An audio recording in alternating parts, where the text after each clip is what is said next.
Bible के प्रारंभ में उत्पत्ति की पुस्तक में एक बहुत विशिष्ट व्यक्ति है जिसका नाम नूह है। और नूह की बहुत प्रमुख भूमिका रही है परमेश्वर की योजना पूरी करने में। नूह के विषय में बहुत कुछ बाइबल में लिखा है, परंतु कुछ बातों को हम देखेंगे और वास्तव में ये देखेंगे कि उसके जीवन से और उन घटनाओं से जो उसके आसपास घटी और जिस प्रकार से परमेश्वर ने उसका प्रयोग किया, आज हमारे लिए क्या शिक्षा है। आज परमेश्वर हमें कौन सी शिक्षा इस नूह के जीवन से देना चाहता है। उत्पत्ति की पुस्तक के 6वें अध्याय की 7वीं और 8वीं आयतों में लिखा हुआ है, तब यहोवा ने सोचा कि मैं मनुष्य को जिसकी मैंने सृष्टि की है पृथ्वी के ऊपर से मिटा दूंगा। क्या मनुष्य, क्या पशु, क्या रेंगने वाले जंतु, क्या आकाश के पक्षी, सबको मिटा दूंगा, क्योंकि मैं उनके बनाने से पछताता हूं। परंतु यहोवा के अनुग्रह की दृष्टि नूह पर बनी रही। कौन सी ऐसी बात थी जिससे परमेश्वर की दृष्टि नूह पर बनी रही, इन बातों को हम देखेंगे।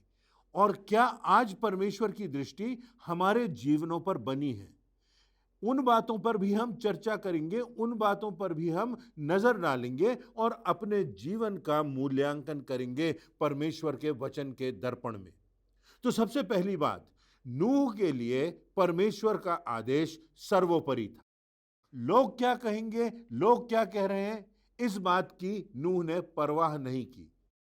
कितनी बार हम दिमाग में इस बात को लेकर के चलते हैं कि लोग क्या कह रहे हैं, लोग क्या कहेंगे, और लोगों के अनुसार और उनको खुश करने के लिए और उनके साथ अच्छे संबंध बनाने के लिए, ताकि वो हमको बहुत अच्छा कहें और लोगों को कहीं चोट ना पहुंचे, हम परमेश्वर के आदेशों की अवहेलना भी कर देते हैं।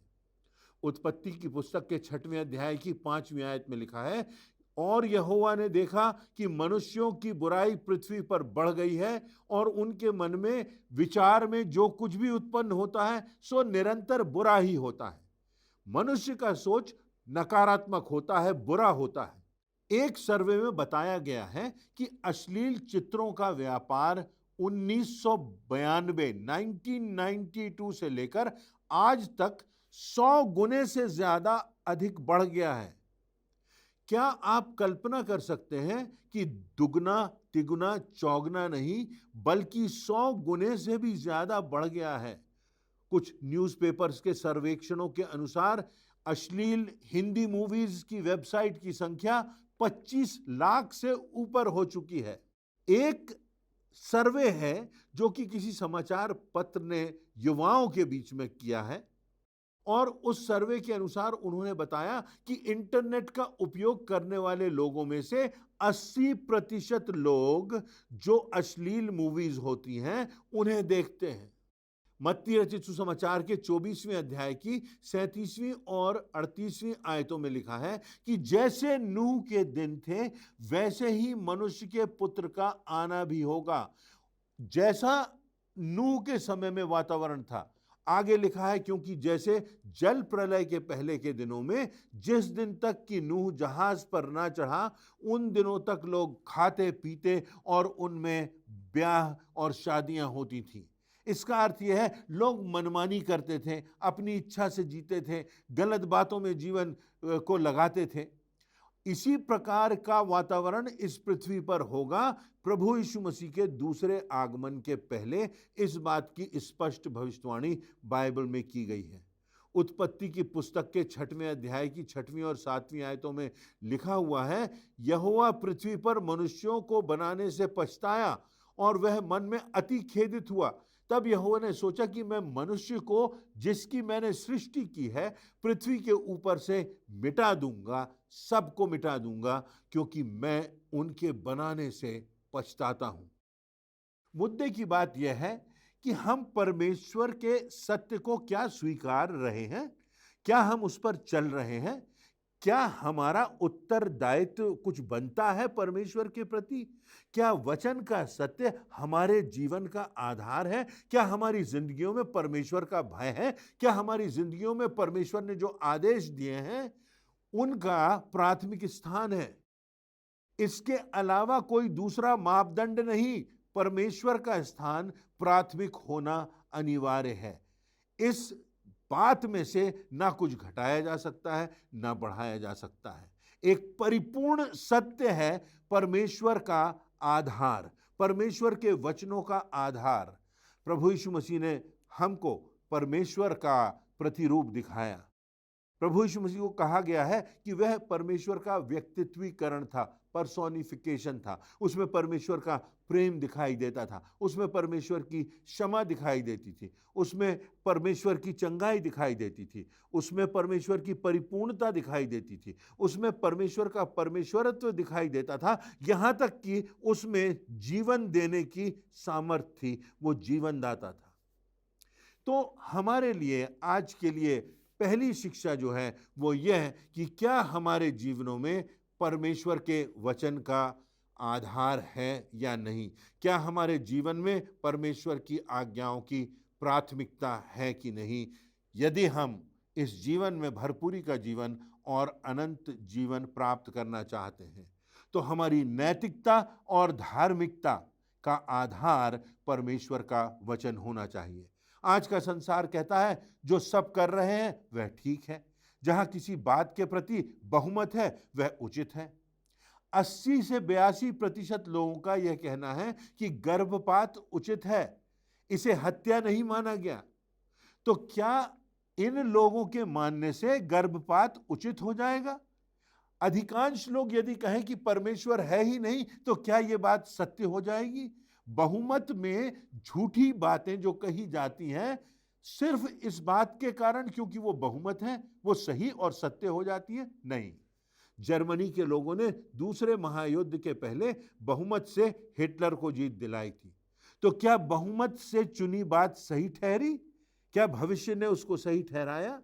जब संसार में गुलामी की प्रथा थी, जब अधिकांश देशों में गुलामों का व्यापार किया जाता था और ये बात सर्वमान्य थी, तो वे सारे देश उस गुलामी की प्रथा और व्यक्ति को गुलाम बनाने की बात को उचित भी ठहराते थे। तो क्या इतने लोगों के मानने से गुलामी की प्रथा उचित ठहराई गई या आज भी उचित ठहराई जा सकती है? नूह के समय में 99.99% लोग भ्रष्ट, कुकर्मी, अधर्मी, परमेश्वर का अपमान करने वाले, परमेश्वर की आज्ञाओं को तोड़ने वाले पाप के गर्त में पड़े हुए थे। परंतु उन 99.99% लोगों के अधर्मी होने से परमेश्वर का सत्य टूटा नहीं, धूमिल नहीं हुआ, कमजोर नहीं पड़ा। जो गलत है वह गलत है, चाहे सबको वह स्वीकार्य हो या नहीं, और जो सही है वह सही है, चाहे वो सबको अस्वीकार्य हो। मत्ती रचित सुसमाचार के 24वें अध्याय की 35वीं आयत में प्रभु यीशु मसीह ने कहा, आकाश और पृथ्वी टल जाएंगे पर मेरी बातें कभी ना टलेंगी। यीशु ने कहा, सकरा है वह मार्ग जो अनंत जीवन की ओर जाता है और चाकल है वह मार्ग जिसमें अधिकांश लोग चलते हैं। प्रभु यीशु मसीह ने कहा, मैं सत्य हूं और यह सत्य आज, कल और सर्वदा बना हुआ है। उत्पत्ति की पुस्तक के 6वें अध्याय की 9वीं आयत में लिखा है, नूह परमेश्वर के साथ साथ चलता रहा। यहां नूह के विषय में 3 बातें लिखी हुई हैं। पहली बात, नूह धर्मी पुरुष था। दूसरी बात, नूह खरा व्यक्ति था। और तीसरी बात, नूह परमेश्वर के साथ साथ चलता था। क्या ये बातें हमारे जीवन के लिए कही जा सकती हैं? इन सब नकारात्मक परिस्थितियों के बावजूद, सब प्रकार के अंधकार के बावजूद, सब प्रकार के पाप के बावजूद परमेश्वर ने देखा और परमेश्वर की दृष्टि में नूह ही धर्मी पुरुष ठहरा। उत्पत्ति की पुस्तक के 7वें अध्याय की पहली आयत में लिखा है, और यहोवा ने नूह से कहा, तू अपने सारे घराने समेत जहाज में जा, क्योंकि मैंने इस समय के लोगों में से केवल तुझी को अपनी दृष्टि में धर्मी देखा है। कितनी बड़ी बात! इतने लाखों करोड़ों लोगों में एक परिवार है, एक व्यक्ति है जो परमेश्वर की दृष्टि में धर्मी है, जिस पर परमेश्वर की दृष्टि लगी हुई है, जो परमेश्वर की दृष्टि में जो सही है, जो उचित है, वही करता है। और तब हम पाते हैं कि संसार की दृष्टि में, लोगों की दृष्टि में नूह तो पागल था, उपहास का कारण था, सिरफिरा था, निर्बुद्धि था, परंतु परमेश्वर की दृष्टि में नूह धर्मी था। दूसरे पतरस के दूसरे अध्याय की 5वीं आयत में लिखा है, और प्रथम युग के संसार को भी ना छोड़ा, वरन भक्तिहीन संसार पर महाजल प्रलय भेजकर धर्म के प्रचारक नूह समेत 8 व्यक्तियों को बचा लिया गया।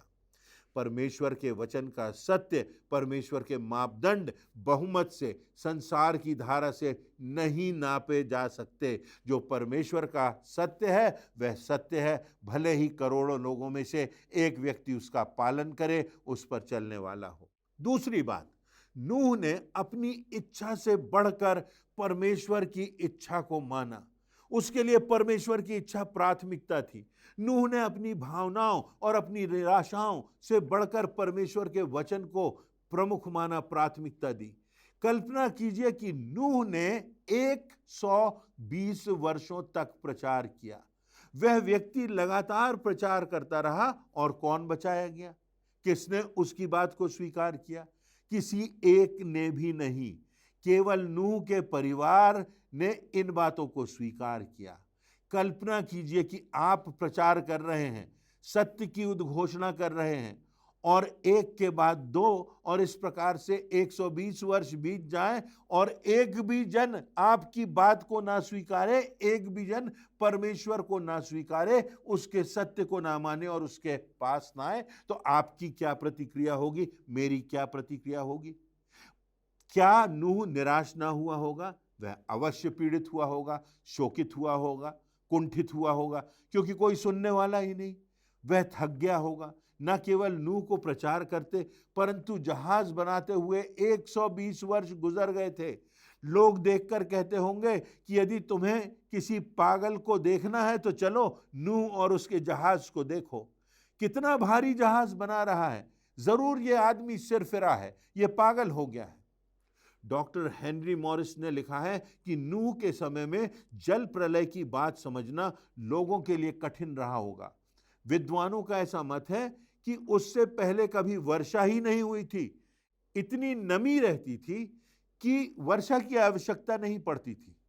नूह को तो स्वयं मालूम नहीं था कि कैसी वर्षा होती है, कैसे जल प्रलय होगा, कैसे बाढ़ आएगी, कैसे इतना पानी गिरेगा कि सारा संसार डूब जाएगा। सब लोग डूब जाएंगे, सारी इमारतें डूब जाएंगी और करोड़ों और अरबों लोग दफन हो जाएंगे। परंतु परमेश्वर का आदेश था और नूह प्रचार करता रहा, वह जहाज बनाता रहा और लोगों का उपहास सहता रहा, क्योंकि वह भावनाओं पर नहीं परंतु परमेश्वर के सत्य पर जी रहा था। व्यवस्था वर्णन की पुस्तक के 30वें अध्याय की 19वीं आयत में लिखा है, मैं आज आकाश और पृथ्वी दोनों को तुम्हारे सामने इस बात की साक्षी बनाता हूं कि मैंने जीवन और मरण, आशीष और शाप को तुम्हारे आगे रखा है। इसलिए तू जीवन को ही अपना ले कि तू और तेरा वंश दोनों जीवित रहें। परमेश्वर कहता है कि मैंने तेरे सामने वचन रख दिया है, व्यवस्था रख दी है। तेरे सामने जीवन का एक रास्ता है, दूसरा रास्ता मरण का है, एक आशीष का है, दूसरा शाप का है। अब तू ही चयन कर ले। मैं तो चाहता हूं कि तू जीवन के रास्ते को चुने, आशीष के रास्ते को चुने, परमेश्वर के रास्ते को चुने। इसलिए क्योंकि तेरा वंश चलता रहे, आशीषित हो और तू अनंत जीवन पाए। कितनी बार हमारे सामने दो रास्ते आते हैं। हम बच सकते हैं यदि हम उसकी सामर्थ्य में, निकटता में बने रहें, परमेश्वर के साथ साथ चलते रहें। याकूब की पत्री के 4 अध्याय की 7वीं आयत में लिखा है, परमेश्वर के अधीन हो जाओ और शैतान का सामना करो तो वह तुम्हारे पास से भाग निकलेगा। और यही कार्य नूह ने किया। अपनी भावनाओं से बढ़कर, अपनी इच्छा से बढ़कर, वहां के वातावरण से बढ़कर, लोगों की बातों से बढ़कर उसने परमेश्वर के आदेश को प्राथमिकता दी, यहां तक कि वो लोगों की दृष्टि में उपहास का कारण बना। नूह से संबंधित तीसरी बात, नूह ने परमेश्वर के न्याय की बात को गंभीरता से लिया। नूह जानता था कि न्याय होने वाला है। नूह जानता था कि परमेश्वर के न्याय से कोई बच नहीं सकता। वो दिन आने वाला है जब परमेश्वर न्याय करेगा और हर एक मनुष्य को लेखा देना होगा। उत्पत्ति के 6वें अध्याय की 13वीं आयत में लिखा है, तब परमेश्वर ने नूह से कहा, सब प्राणियों के अंत करने का प्रश्न मेरे सामने आ गया है, क्योंकि उनके कारण पृथ्वी उपद्रव से भर गई है, इसलिए मैं उनको पृथ्वी समेत नाश कर डालूंगा। प्रश्न उठता है, यह कैसा परमेश्वर है? यह कैसा प्रेम करने वाला, दया करने वाला, अनुग्रह करने वाला परमेश्वर है जो सारे लोगों को नाश करने को तैयार है? जी हां, यह वही परमेश्वर है जो सैकड़ों वर्षों तक ठहरा रहता है, जो 120 वर्षों तक ठहरा रहा, वचन को दूर दूर तक फैलाता रहा। यह वही परमेश्वर है जो धैर्य रखता है जब तक कि अंत में एक धर्मी व्यक्ति भी बच रह जाए। यदि परमेश्वर ना ठहरता और एक परिवार और एक व्यक्ति भी धर्मी नहीं बचता तो क्या होता? मैं और आप कहां होते? उस उद्धार की योजना का क्या होता? फिर प्रभु यीशु मसीह के आगमन की योजना का क्या होता? फिर प्रभु यीशु मसीह के बलिदान और उसके अनंत जीवन के स्वर्ग के राज्य की बात कहां आती? यदि परमेश्वर ना ठहरता तो शायद एक व्यक्ति और एक परिवार भी नहीं बचता। जबकि वैज्ञानिकों का मानना है कि जल प्रलय के पहले पृथ्वी की जनसंख्या आज की जो जनसंख्या है उससे भी कहीं ज्यादा थी। आप फिर से सुन लें इस बात को। वैज्ञानिकों का मानना है कि जल प्रलय के समय पृथ्वी की जनसंख्या वर्तमान अर्थात आज की जनसंख्या से कहीं ज्यादा थी। आज हमने नूह के समर्पण के संबंध में चर्चा की और देखा कि नूह के जीवन में, जबकि वो चारों तरफ अंधकार से भरा हुआ था, जबकि वो चारों तरफ ऐसे लोगों से भरा हुआ था जिन्होंने परमेश्वर के वचन की अवहेलना की थी, जिन्होंने नूह का मजाक उड़ाया था, जो सोचते भी नहीं थे कि जल प्रलय आ सकता है। वो लोग सोचते थे ये नूह तो बेवकूफ है, ये क्या काम कर रहा है, क्या जरूरत है जहाज बनाने की, कैसे इस जहाज से कोई बच सकता है, इस जहाज की क्या आवश्यकता है। परंतु नूह सब दूर दूर तक लोगों में प्रचार करता रहा, परमेश्वर के न्याय की बात करता रहा, यहां तक कि 120 वर्षों तक कोई भी नूह की बात मानने वाला ना था, वचन को ग्रहण करने वाला ना था, परमेश्वर को पहचानने वाला ना था, आने वाली आपदा की चेतावनी सुनकर अपने जीवन में परिवर्तन करने वाला ना था। परंतु नूह के लिए परमेश्वर का आदेश सर्वोपरि था और इसलिए वो बचाया गया। तो क्या आज हम इस बात को अपने जीवन में पाते हैं कि परमेश्वर का आदेश, परमेश्वर का वचन हमारी जिंदगियों में सर्वोपरि है, प्राथमिक है? आज सब बातों के बावजूद, हमारे सामने बहुमत के बावजूद, हमारे सामने हमारी भावनाओं के बावजूद, दूसरों की बातों के बावजूद, संसार में जिन बातों को उचित ठहराया जा रहा है उनके बावजूद क्या परमेश्वर का आदेश, उसका वचन, उसकी शिक्षाएं हमारे लिए प्राथमिक हैं? परमेश्वर का धन्यवाद हो कि आज परमेश्वर ने अपना जीवित वचन बाइबल के रूप में हमको दिया है, जो हमारे जीवन का मापदंड है, जो हमारे जीवन का दिशा निर्देशक है, जो हमारे जीवन के बारे में, हमारी वास्तविक दशा के बारे में हमको बताता है और हमको बताता है कि हमको अपने जीवन में वही करना है जो परमेश्वर की दृष्टि में उचित है। दूसरी बात हमने नूह के जीवन में देखी कि नूह ने अपनी इच्छा से बढ़कर परमेश्वर की इच्छा को प्राथमिकता दी। जबकि परिस्थितियां भिन्न थीं, समझ में नहीं आता था, धुंधलका था, परमेश्वर की क्या इच्छा हो सकती है, परमेश्वर क्यों ऐसा चाहता है, उसके मन में बहुत से प्रश्न थे। उन प्रश्नों, उन शंकाओं, उस धुंधलके के बावजूद नूह ने अपनी इच्छा से बढ़कर परमेश्वर की इच्छा को प्राथमिकता दी और परमेश्वर ने उसको और उसके परिवार को बहुतायत से आशीषित किया, बचा लिया। तीसरी बात हमने देखी कि नूह ने परमेश्वर के न्याय की बात को गंभीरता से लिया। परमेश्वर का न्याय एक दिन होना है। हम और आपके लिए ये बहुत प्रमुख बात है। हम इस संसार से बच सकते हैं, हम इस देश की, इस संसार की शासन व्यवस्था से बच सकते हैं, लोगों की आंख में धूल झोंक सकते हैं, लोगों को धोखा दे सकते हैं। परमेश्वर के वचन की अवहेलना करके भी परमेश्वर हमको मौका देता है और हम इस बात को नहीं समझते कि परमेश्वर का न्याय कितना भयानक होगा। या तो हमें अनंत जीवन मिलेगा या अनंत मृत्यु मिलेगी। न्याय करने वाला परमेश्वर है। प्रभु यीशु मसीह भी अपने शिष्यों से कहता है, मैं तुमसे कहता हूं, किससे डरो? अरे इन लोगों से ना डरो, अरे मनुष्यों से ना डरो जो तुम्हारे शरीर को घात कर सकते हैं पर उसके आगे कुछ भी नहीं कर सकते। डरो उससे जिसे मृत्यु के बाद नरक में भेजने का अधिकार है। हमको परमेश्वर की इच्छा को, उसके आदेश को प्राथमिकता देना है, उसके न्याय की वास्तविकता को स्वीकारना है और उस समय के लिए तैयार रहना है जब हमारा जीवन इस संसार में पूरा होगा और हम अनंत की ओर जाएंगे। हमारे अनंत की दिशा क्या होगी? क्या हम परमेश्वर के न्याय का सामना करेंगे या हम इस बात को स्वीकार करेंगे कि प्रभु यीशु मसीह ने हमारे पापों की खातिर अपने आप को बलिदान किया और जो कोई उस पर विश्वास करे वो नाश ना हो परंतु अनंत जीवन पाए।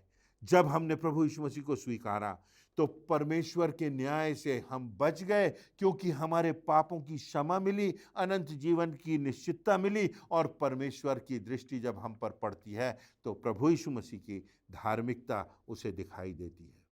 तो हम आज अपनी जिंदगी पर गौर करें। परमेश्वर ने हमें एक और मौका दिया है, एक और दिन दिया है, एक और अवसर दिया है। हम इस अवसर को बहुमूल्य समझें और परमेश्वर के वचन को, परमेश्वर की इच्छा को प्राथमिकता देते हुए, उसके न्याय का ध्यान रखते हुए, उसके अनंत के परिप्रेक्ष्य में अपनी जिंदगी के निर्णय करें और अपने जीवन की दिशा को निर्धारित करें। आज ये हमारे निर्णय की बात है। काश हम सही निर्णय लें, ऐसी मेरी आशा है।